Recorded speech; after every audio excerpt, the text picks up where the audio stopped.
الحمد للہ رب العالمین والصلاة والسلام علی سیدی یا خاتم النبیین سید الرسل و خاتم المعصومین وعلی آلہ و اصحابہ اجمعین۔ کل ہم نے اللہ عز و جل کی فضل و توفیق سے عقیدہ نمبر 16 اور 17 پڑھا تھا۔ آج انشاءاللہ العزیز اللہ عز و جل کی فضل اور توفیق سے سبق نمبر 9 میں عقیدہ نمبر 18 اور 19 پڑھیں گے۔ عقیدہ نمبر 18، صاحب باری شریف فرماتے کہ اس کا کلام آواز سے پاک ہے، اور یہ قرآن عظیم جس کو ہم اپنی زبان سے تلاوت کرتے مصاحف میں لکھتے ہیں، اس کا کلام قدیم بلا صوت ہے، اور یہ ہمارا پڑھنا لکھنا یہ آواز حادث، یعنی ہمارا پڑھنا حادث اور جو ہم نے پڑھا قدیم، اور ہمارا لکھنا حادث اور جو ہم نے لکھا قدیم۔ ہمارا سننا حادث ہے اور ہم نے جو سنا قدیم۔ ہمارا حفظ کرنا حادث ہے اور جو ہم نے حفظ کیا قدیم، یعنی متجلی قدیم اور تجلی حادث۔ عقیدہ نمبر 19، اس کا علم ہر شے کو محیط، یعنی جزیات، کلیات، موجودات، ممکنات، معدومات، ممکنات، محالات، سب کو ازل میں جانتا تھا اور اب جانتا ہے اور ابد تک جانے گا۔ اشیاء بدلتی ہیں اور اس کا علم نہیں بدلتا۔ دلوں کے خطروں اور وسوسوں پر اس کو خبر ہے اور اس کے علم کی کوئی انتہا نہیں۔ صاحب باری شریف نے عقیدہ نمبر 18 میں ارشاد فرمایا کہ اس کا کلام آواز سے پاک ہے، یعنی ہم اپنی زبان سے اللہ تعالیٰ کا کلام پڑھتے ہیں تو جو کلام پڑھتے ہیں وہ اللہ کی صفت ہے، لیکن جو ہماری زبان سے آواز نکل رہا ہے وہ مخلوق ہے، اس کا کلام آواز سے پاک ہے۔ اور قرآن عظیم جس کو ہم اپنی زبان سے تلاوت کرتے ہیں مصاحف میں لکھتے ہیں، یہ جو مصاحف ہے یہ مصحف کی جمع ہے۔ مصحف یعنی دو گتوں کے درمیان جو لکھا ہوا ہے، قرآن عظیم اس کو مصحف بھی کہتے ہیں، اور مصحف کا لفظ سب سے پہلے مسلمانوں کے پہلے خلیفہ حضرت سیدنا صدیق اکبر رضی اللہ تعالیٰ عنہ نے اس کا نام رکھا تھا۔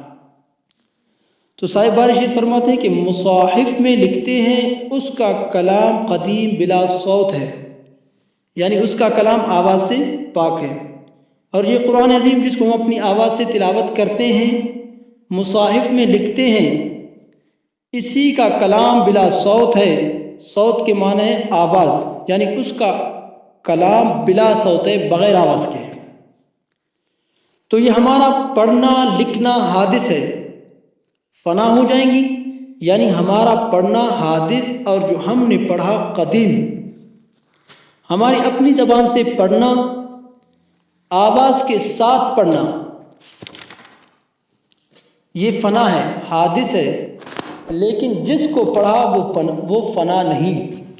اور لکھنا حادث، اور جو لکھا مثلا ہم نے انک کے ساتھ لکھا تو یہ ہمارا لکھنا حادث، لیکن جس کلام کو لکھا وہ کلام قدیم ہے، حادث نہیں ہے۔ جس کلام کو ہم نے سنا وہ قدیم، وہ فنا نہیں۔ ہم نے سنا ہے، ہمارا سننا فنا ہو جائے گی، لیکن جس کو سنا وہ قدیم، اس کو فنا نہیں۔ حافظ حفظ کرتا ہے قرآن کو، اس کا حفظ کرنا حادث، لیکن جس کو حفظ کیا وہ قدیم۔ عقیدہ نمبر 19 میں صاحب باری شریف نے فرمایا کہ اس کا علم ہر شے کو محیط، یعنی جزیات، کلیات، موجودات، معدومات، ممکنات، محالات کو ازل میں جانتا تھا اور اب جانتا ہے اور اب تک جانے گا۔ اس کا علم ہر شے کو محیط، محیط کا معنی ہے احاطہ، یہ پچھلے بھی اسباق میں یہ لفظ گزر چکا، یعنی اس کا علم ہر شے کو، کوئی بھی چیز ہو، جاندار ہو غیر جاندار ہو، دنیا کی ہو کسی عالم کی بھی ہو، اس کی پیدا کی ہوئی ہے، ہر شے کو اس کا علم محیط ہے، گھیرا ہوا ہے، یعنی اس کے علم میں ہر چیز ہے۔ آگے فرمایا کہ جزیات یہ جز کی جمع ہے، اور کلیات یہ کل کی جمع ہے، ایک جز ہوتا ہے، ایک کل ہوتا ہے، یہ تو عام ہم اپنے زبان میں استعمال کرتے ہیں۔ آگے کہتے ہیں موجودات۔ موجودات کا مطلب ہے جو چیزیں موجود ہیں۔ پچھلے سبق میں ہم نے آپ لوگوں کو ایک مثال دی تھی کہ پتھر کے نیچے جو چیزیں موجود ہیں، یعنی پتھر کی چیزیں جو چیزیں موجود ہیں، کہیں بھی کوئی موجود ہو، سب کے علم اللہ عز و جل کو ہے، کہ اللہ عز و جل کو سب کا علم ہے۔ اور معدومات یعنی جو چیزیں نہ ہوں، بہت سی چیزیں ایسی ہیں جو معدومات میں سے ہیں، یعنی پہلے نہ تھی بعد میں ہوئی۔ جس طرح کہ جو بچے ابھی تک پیدا نہیں ہوئے ہیں لیکن اس کے علم میں ہے کہ قیامت تک کون کون پیدا ہوگا۔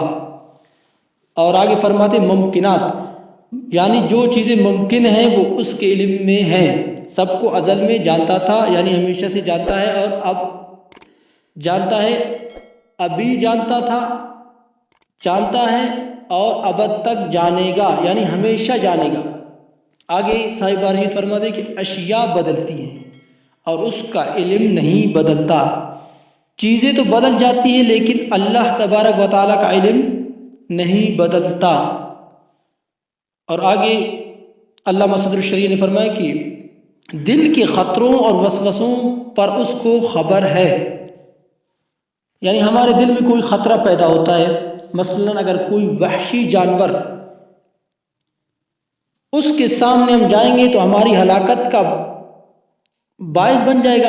ہمارے دل میں خطرہ پیدا ہوا، بس ہمارے دل میں خطرہ پیدا ہوا، زبان سے اظہار نہیں کیا، اس خطرے کو بھی اللہ تبارک و تعالیٰ جانتا ہے، یعنی دلوں کے خطروں کو بھی اللہ تبارک و تعالیٰ جانتا ہے۔ اور آگے فرماتا ہے کہ اور وسوسوں پر، یعنی کوئی وسوسہ پیدا ہو کسی بھی قسم کا تو اللہ عز و جل کے علم سے وہ باہر نہیں ہوتا، اللہ عز و جل اس کو جانتا ہے۔ وسوسوں پر اس کو خبر ہے، اس کے علم کی کوئی انتہا نہیں۔ یعنی اگر کسی عام طور پر اگر آپ مثال یہ یوں سمجھیں کہ ہمارے علم کی انتہا ہے، مثلا ہم نے کہا کہ اول جماعت سے میٹرک تک ہم نے پڑھا ہے، تو ہمارے علم کی انتہا ہے، لیکن اللہ عز و جل کی علم کی کوئی انتہا نہیں، کوئی انتہا نہیں، کوئی کنارہ نہیں۔ آگے فرماتے ہیں کہ اشیاء بدلتی ہے، اس کا علم نہیں بدلتا، دل اور وسوسوں پر اس کو خبر ہے اور اس کے علم کی انتہا نہیں۔ دعا ہے اللہ رب العزت سے کہ ہمیں علم دین سیکھنے سمجھنے کی توفیق عطا فرمائے۔ وآخر دعوایا ان الحمد للہ رب العالمین۔